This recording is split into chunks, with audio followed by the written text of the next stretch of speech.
Glória a Deus. Deus possa abençoar a vida de cada um nessa noite de uma maneira poderosa. Todos acharam bem? Glória a Deus.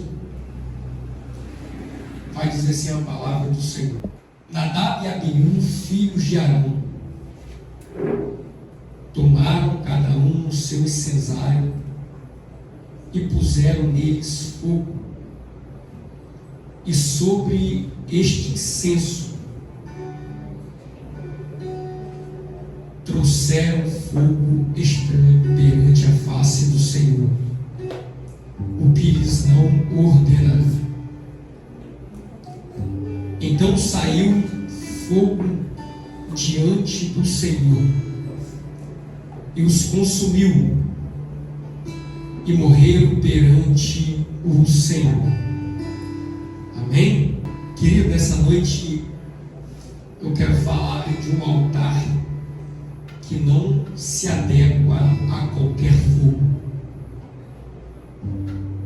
O contexto narrativo do livro de Levítico são os livros de Êxodo e de Números.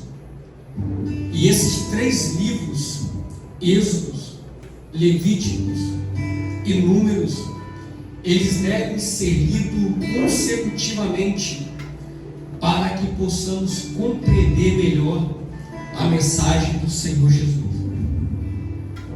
Quando olhamos para o livro de Êxodo, nós vamos observar primeiro como Deus ele usa de mão forte para libertar o povo da escravidão do Egito, guiando, alimentando. E quando nós olhamos para o capítulo 20 de Êxodo, nós vamos observar o Senhor entregando uma lei para Moisés. Lei essa que serviria para guiar o povo em sua nova jornada. Lei conhecida como os 10 mandamentos, onde Deus entrega para Moisés no monte Sinai. E essa lei servia para instituir ou instruir um povo pecador que acabará de ser liberto do Egito. Então observa que a entrega dos 10 mandamentos, gravada em 2 pedras, foram entregues para que Moisés pudesse agora instruir o povo que outrora estava no Egito, mas havia sido liberto e tinha uma promessa de entrar na terra prometida. 10 é o número da responsabilidade.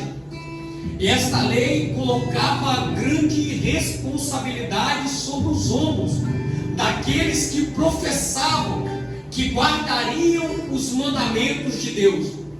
Se nós olharmos para os 10 mandamentos, conforme está em Êxodo 20, nós vamos observar que o primeiro grupo de 4 dos 10 mandamentos tinha a ver com a responsabilidade do povo para com Deus. E o segundo grupo de 6 mandamentos dos 10 tinha a ver com a responsabilidade para com o próximo, para com as pessoas. Então perceba que se nós olharmos esses 10 mandamentos divididos em 2 categorias, uma com 4 para com Deus e outra com 6 para com o próximo, nós vamos observar que desses 6 mandamentos do segundo grupo, nós vamos perceber que o 5º e o 7º mandamento sempre protege os nossos relacionamentos. O 6º protege a nossa vida. O 8º a nossa propriedade. O 9º a nossa reputação. E o 10º é designado a proteger tudo o que temos e o que nós somos. É por isso que o Senhor Jesus, ao ser interrogado no Evangelho de Mateus, capítulo 22, versos 37 e 38, sobre qual é o maior mandamento na lei, qual o maior de todo, ele responde: amarás a Deus de todo o teu coração, de toda a sua alma, e também amarás o teu próximo como a si mesmo. Ou seja, Jesus coloca o amor de Deus, como eu acabei de falar, na vertical, o amor ao próximo na horizontal. E todavia o que está acontecendo nos dias de hoje tem pessoas que até amam a Deus na vertical, mas não conseguem ter amor com o teu próximo na horizontal. Mas também o oposto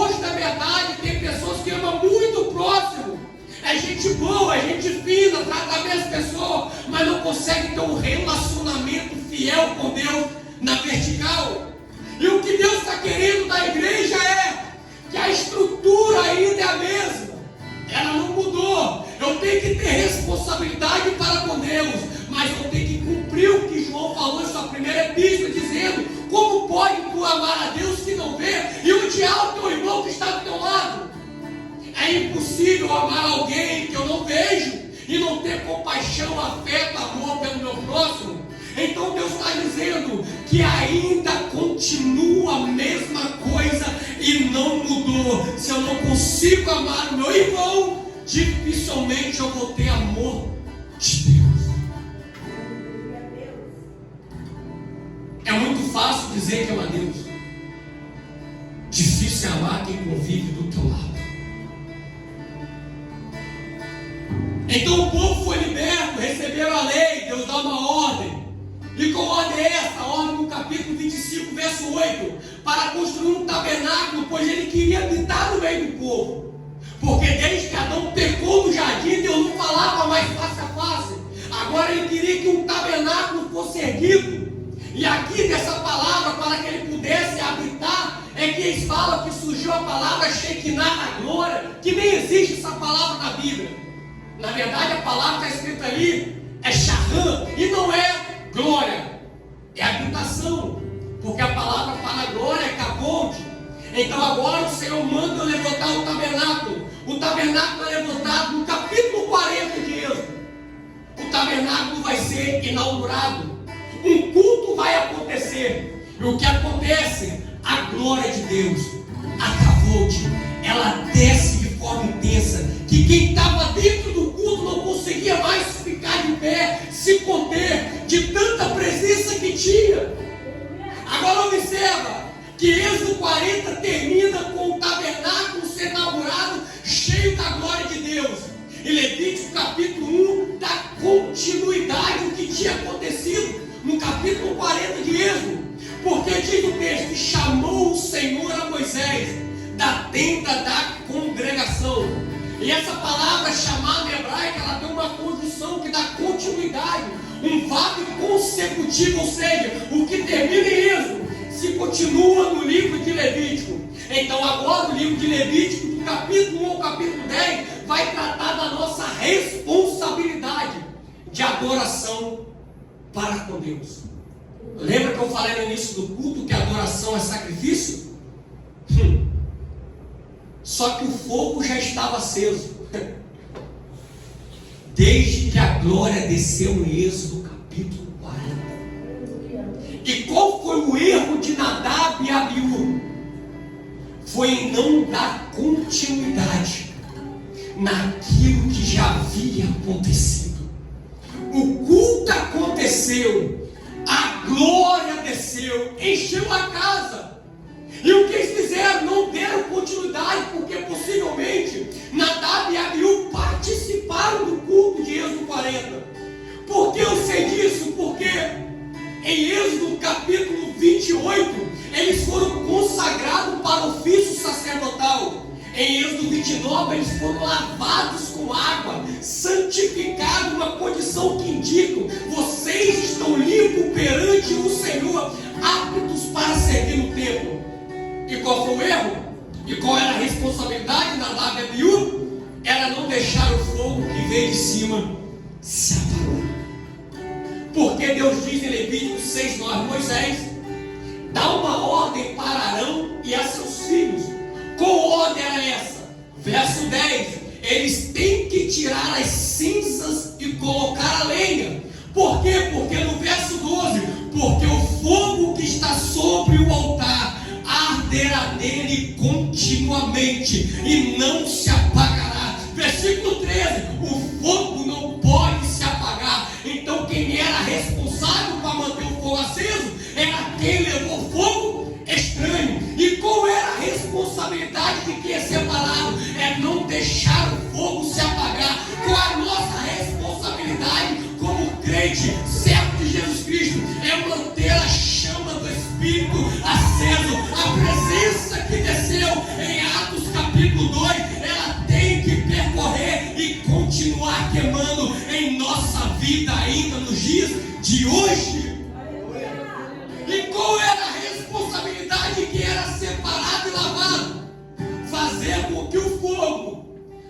ardesse continuamente sobre o altar. E o que fazer para que o fogo não se apague? Tira as cinzas e coloca a lenha. Porque cinza fala de coisas que já foi e agora não são mais.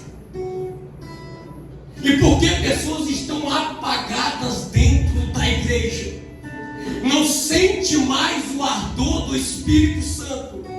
Porque tem pessoas em nosso meio com febre espiritual.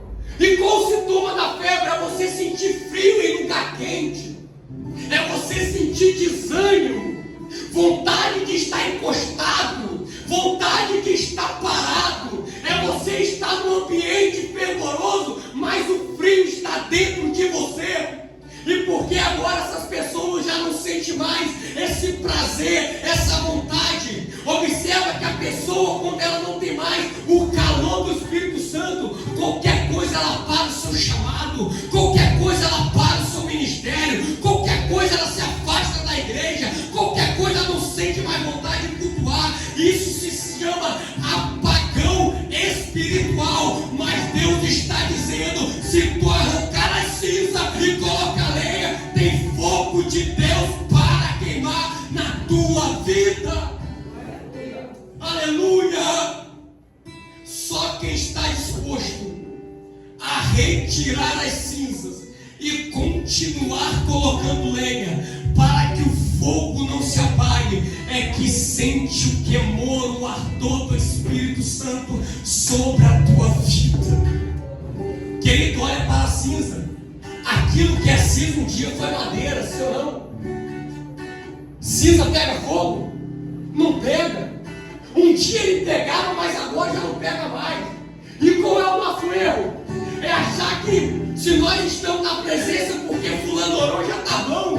Se fulano orou para mim estar na presença, agora é eu que vou orar para permanecer de pé. Se fulano pagou o preço da minha vida para estar na presença, agora é eu que vou pagar o preço para Deus continuar me mantendo firme, buscando a Ele santidade, buscando a Ele oração.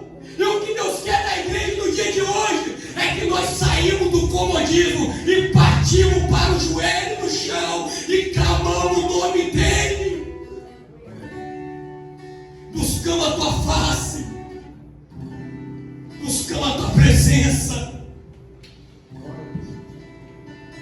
A única pessoa que consegue nos parar somos nós mesmos. Amigo não nos para, vizinho não nos para, colega não nos para, diabo não nos para, inferno não nos para, macumba não vai nos parar, palavras contrárias não nos param. Mas se nós não vigiarmos, nós mesmos nos paramos.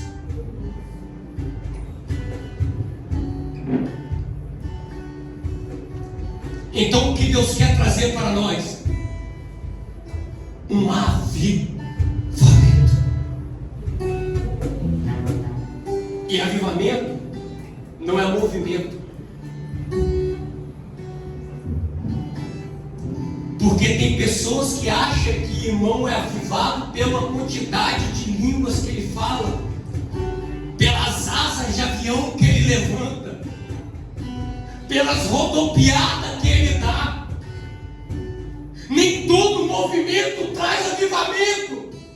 Quantas pessoas você vê rodando, pulando, caindo e continuando a mesma coisa? Mas pega isso para a tua vida. Todo avivamento sempre traz um movimento. Prova, Ezequiel 37. Há uma multidão morta comparada com um exército morto no vale de ossos secos. Deus olha, profetiza. Quando profetizou pelo Espírito, houve um reboliço tão grande que osso se ajuntou em seu osso. Aquilo que estava morto na sepultura começou a se colocar de pé. Então aquilo que estava morto recebeu fôlego de vida e o avivamento aconteceu. É isso que Deus quer para a nossa vida. Uma pessoa avivada, ela é racional, ela é inteligente, ela sabe o seu posicionamento.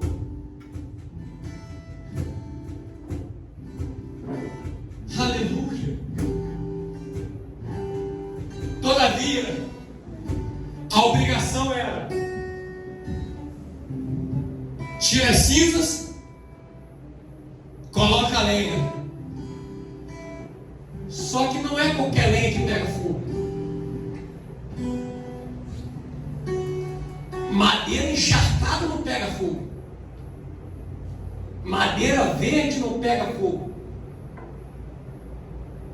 E tem pessoas em nosso meio que até parece que está com lenha. Quando eu falo nosso meio, nem direto aqui na igreja, meio evangélico, você olha, caraca, ele está com lenha. Parece que está queimando, mas é só por um momento. Logo apaga e vira fumaça.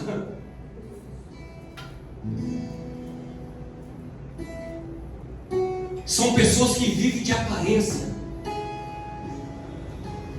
Você olha até acha que é, mas não é. Até prega bem, até canta bem, até toca bem, até dança bem, mas quando vai puxar a capivara, Jesus da graça.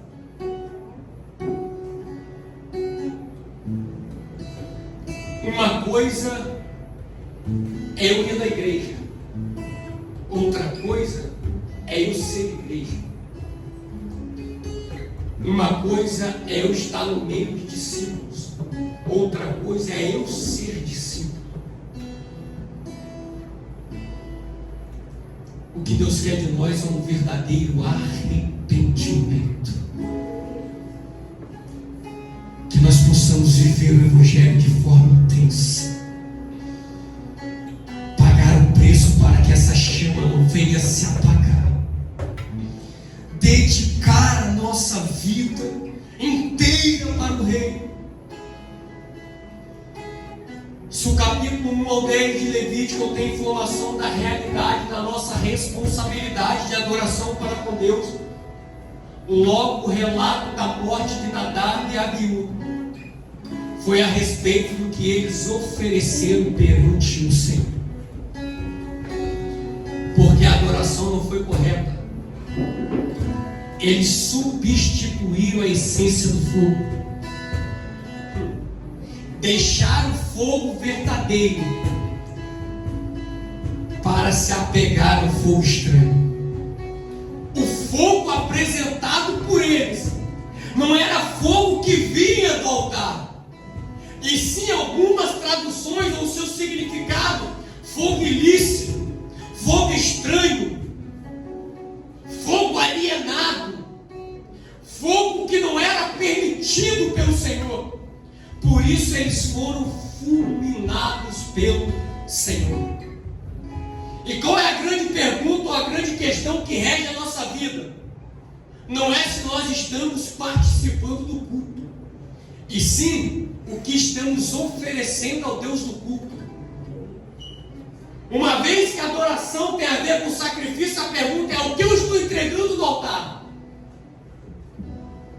Porque para uma pessoa ser cheia e avivada requer, primeiro, entendimento, segundo, disciplina, terceiro, obediência. Essas atitudes faz com que ela se dedique inteiramente ao altar. Uma vez estando entregue ao altar de Deus, logo o fogo não vem de baixo, o fogo vem de cima. Aleluia. Aleluia. Glória a Deus. Olha para Atos 2. Olha o que é obediência. Lucas 24, 49. Ficar em Jerusalém até que do alto receber a promessa de meu Pai. Ele vai dizer: eis que sobre vós envia a promessa de meu Pai. Ficar em Jerusalém até que se cair vestido de poder.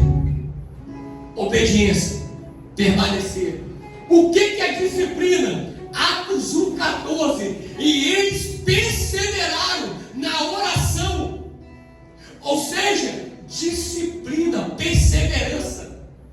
E agora em Atos capítulo 2, quando eles menos esperaram, de repente veio do céu um som, como de um vento veemente e impetuoso, encheu toda a casa pelo qual estavam os reunidos. Quem permanece em obediência, é disciplinado e persevera, pode ter certeza que vai descer uma presença da parte de Deus sobre a tua vida, que vai mover o ambiente pelo qual você se faz presente. Aleluia! Então, querido, a pergunta é: o que eu estou oferecendo diante do altar? Perante aos olhos da igreja, esse fogo é verdadeiro. Perante aos olhos de Deus, eu não pedi isso da mão deles. Perante o povo, a igreja de Laodiceia, rico sou, não tenho falta de nada. Perante Deus, pobre, cego, nu, compra de mim ouro, compra de mim colírio. Então, a realidade dos homens, por muitas das vezes, não é a realidade de Deus, porque nem tudo que o homem aprova é significado que Deus está aprovando. Mas tem coisa que o homem vai rejeitar, mas que Deus vai aprovar. E o que eu aprendo com isso é que o fogo ainda é o mesmo. Se você abrir sua Bíblia no capítulo 9, Levítico, versículo 24, você vai ver que o fogo que saiu diante do Senhor consumiu o holocausto que havia sido oferecido ao oferta. Mas no capítulo 10, versículo 1, o fogo veio e fulmina, verso 1 e 2. O que aconteceu para alguém que estava correto no capítulo 9 ser fulminado no capítulo 10? E por que muitas pessoas estão morrendo dentro das igrejas? Porque a moda agora é inventar a roda. O pregador que agrada não é aquele que mais prega a palavra de Deus e confronta o pecado e traz o arrependimento. O pregador que agrada agora é aqueles triunfalistas, aqueles que fazem movimento com o corpo, aquele que leva a palavra para massagear o ego. Esses são os pregadores que agradam. Mas também são pregadores que te levam para o inferno. É muitas igrejas querendo inventar a roda. A mensagem agora não é mais Jesus é o centro. Agora o homem é o centro da vontade de Deus. A mensagem deixou de ser cristocêntrica para ser antropocêntrica. Porque o centro não é mais Deus. Agora tudo é relativo. O centro é o homem. Isso é pouco estranho. Isso não vem do altar. Mas Deus me trouxe aqui com uma palavra que vai te tirar do comodismo, vai te dar uma chacoalhada e vai te colocar na posição. Não seja como Nadab e Abiú, mas seja como aqueles de Atos 2 que permaneceram em oração e leitura da palavra. Aleluia!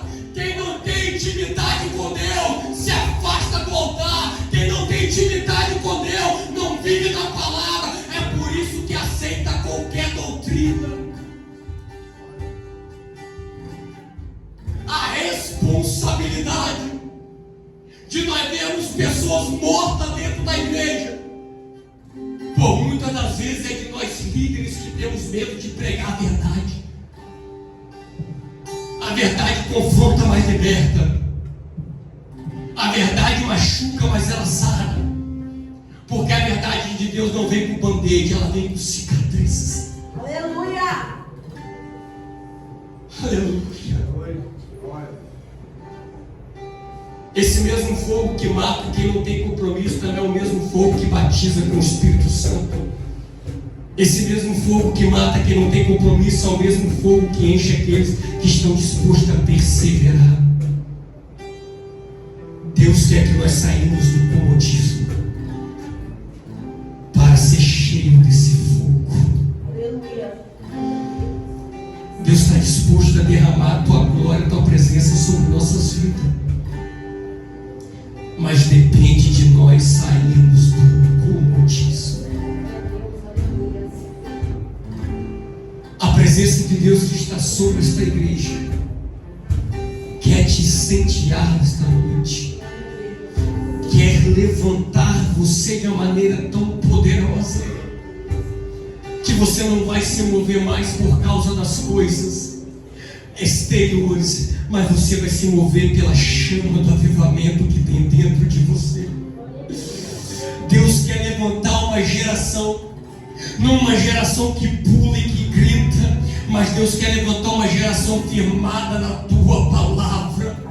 Deus não quer levantar uma geração de movimento exterior. Deus quer levantar uma geração contrita, quebrantada de coração.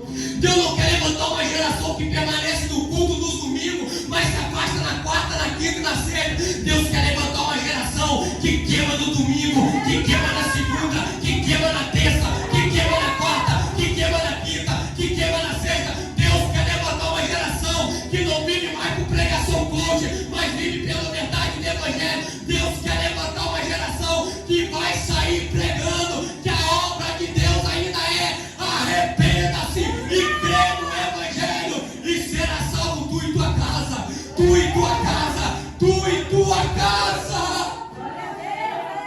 Aleluia!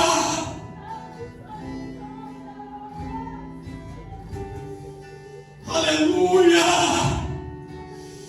É por isso que nós estamos vendo uma geração mimada, uma geração que não aguenta ser confrontada, uma geração que não aguenta mais uma palavra dura. Se você vai começar para botar em disciplina, sai da igreja. Se você vai chamar para uma conversa, logo se desvia. Mas a geração que Deus quer levantar é uma geração que está firmada na palavra.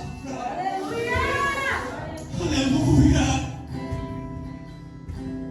Chegou o tempo de nós separar as crianças dos adultos.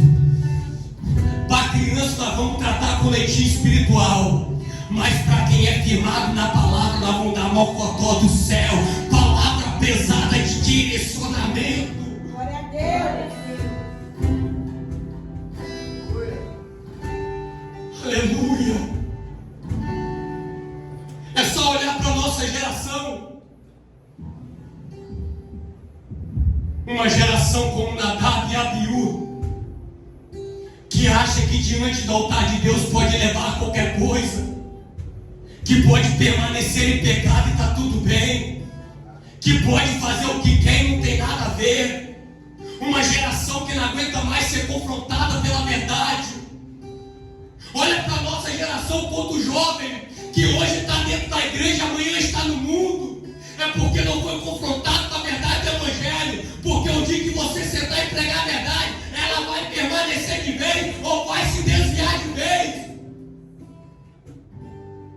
Chegou o tempo de nós, como igreja, se levantar e se posicionar para não ver a nossa geração morrer como Nadab e Abiú morreu, achando que o altar de Deus pode ser oferecido qualquer coisa.